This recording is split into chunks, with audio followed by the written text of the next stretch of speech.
Beautiful souls எல்லாம் எப்படி இருக்கீங்க? கொஞ்சம் எல்லோரும் நிதானமாக யோசித்து பார்த்தோன்னா இப்போ வர கமர்ஷியல் சினிமாலாம் நமக்கு சில லைஃப் லெசன்ஸை சொல்லி தரும்.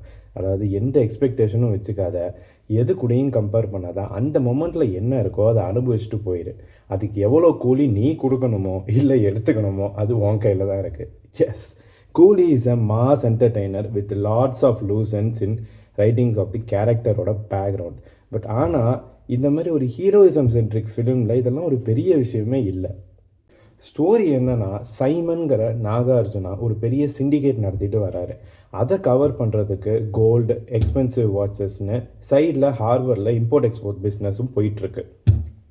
அண்ட் அதில் நடக்கிற இல்லீகல் மர்டர்ஸை எவிடன்ஸே இல்லாமல் அழிக்கிறதுக்கு கூலி டர்ன்டு சயின்டிஸ்ட் நம்ம சத்யராஜ் அவர்கள் கண்டுபிடிச்ச எலக்ட்ரிக் கிரிமேஷன் சேர், அதில் ஒரு பிஸ்னஸ் டீலிங் மூலிமா 2 பேரும் மீட் பண்ணுறாங்க. அண்ட் அது என்னெல்லாம் ஃபர்தராக பிரச்சனை வருது, இதில் நம்ம தலைவருக்கும் இந்த கேங்குக்கும் என்ன சம்மந்தம், அண்ட் அவர் இன்வால்வ் ஆகி என்னெல்லாம் வந்துட்டு கண்டுபிடிக்கிறாருங்கிறது தான் கதையே.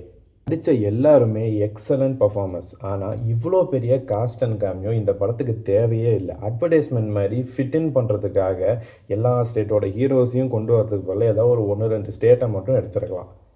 மோனிகா சாங்கெல்லாம் சும்மா இந்த எல்சியூ யூஎல்சின்னு யோசித்து நீங்களும் ஐசியூக்கு போகாமல் ஜாலியாக போய் கூலி பார்க்கலாம். See you all on next video. Until then, bye from Yuvan.